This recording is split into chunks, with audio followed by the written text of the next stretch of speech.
Olá, pensa comigo. Seria possível um engano tão perfeito a ponto de enganar o mundo todo? Pois é sobre isso que a gente vai conversar hoje. Vamos mergulhar num material que detalha passo a passo as 7 estratégias de um falso Messias profetizado, mostrando como uma ilusão global pode ser construída. Então, a grande pergunta que a fonte levanta é essa aí. Como é que o mundo inteiro poderia se enganado? Não é só uma mentirinha, sabe? A gente está falando de uma operação super complexa. E é essa estratégia que a gente vai começar a desvendar agora, parte por parte. E a base para toda essa análise vem de passagens como essa que está na tela. A fonte faz questão de frisar, não é uma mentira qualquer. É algo muito sofisticado que usa, olha só, poder, sinais e prodígios para fazer o falso parecer verdadeiro. É uma validação do engano. Bom, esse aqui é o nosso mapa. Primeiro, a gente entende a estrutura do engano. Depois, como isso aparece na política e na religião. E, claro, o mais importante, a gente termina com as ferramentas para identificar e não cair nessa. Então vamos lá, começando pela base de tudo. O que a fonte argumenta é que nada disso é por acaso, sabe? Não são eventos aleatórios. É, na verdade, uma ilusão global, toda planejada, executada com uma estratégia muito, muito clara.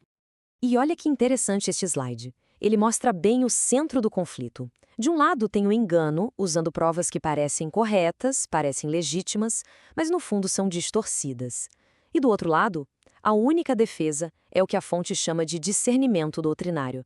É a capacidade de olhar e ver a diferença entre o original e a cópia quase perfeita. Ok, agora a gente entra na primeira grande área do engano: a política mundial, a geopolítica. E segundo a fonte, a isca mais poderosa, a mais atraente de todas, vai ser a paz. Então, a primeira grande fraude, de acordo com essa análise, é exatamente a promessa de paz. Pensa só, acordar um dia e dar de cara com uma manchete dessas.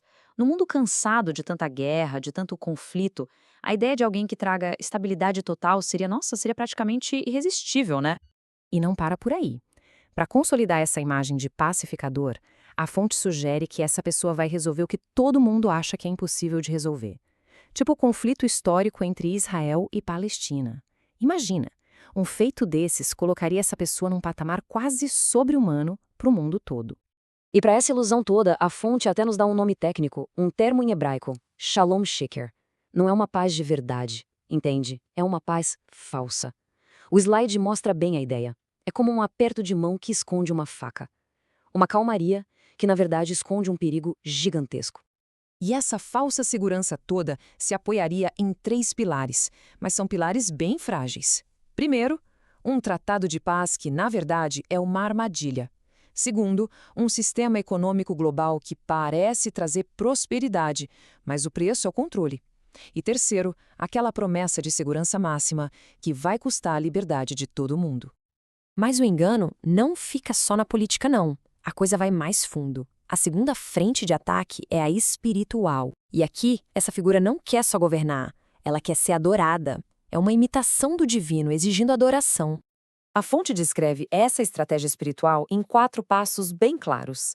Primeiro, distorcer as profecias para que tudo aponte para essa figura.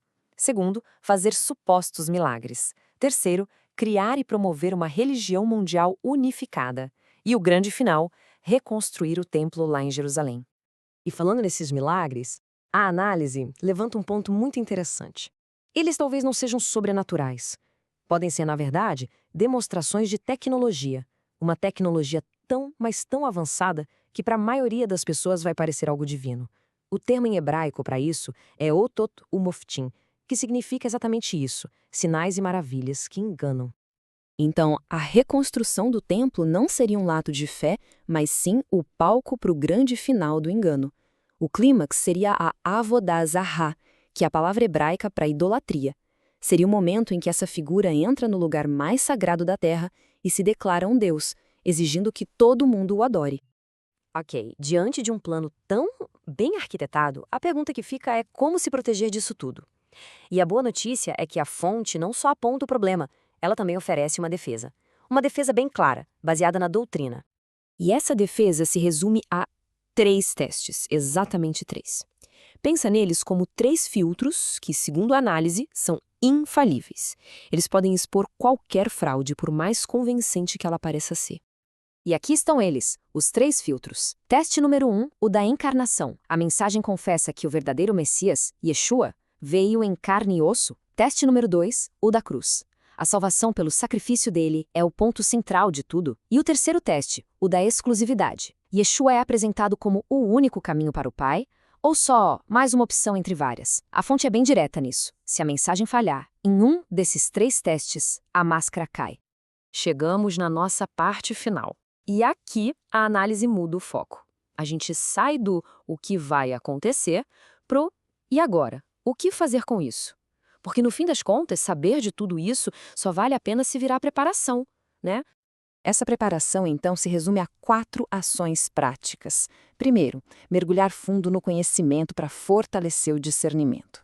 Segundo, estudar para aprender a reconhecer esses padrões de engano que a gente viu aqui. Terceiro, não guardar isso para si, mas compartilhar para proteger outras pessoas também. E quarto, saber o que fazer quando esses sinais começarem a aparecer no mundo. E talvez o ponto mais importante de todos seja este. A fonte deixa claro que se preparar não é uma coisa passiva. Não é construir um abrigo e ficar esperando o tempo passar. É um processo ativo. É aprender, é fortalecer a própria convicção e, principalmente, ensinar. É criar uma comunidade que sabe discernir o que é verdade. Para a gente fechar, a fonte deixa uma pergunta no ar, uma pergunta muito forte. Se o templo reconstruído é o palco e o engano é a peça de teatro, qual é o ato final? O que acontece quando a cortina sobe de vez? É uma questão que já nos joga direto para o próximo capítulo de toda essa história, né?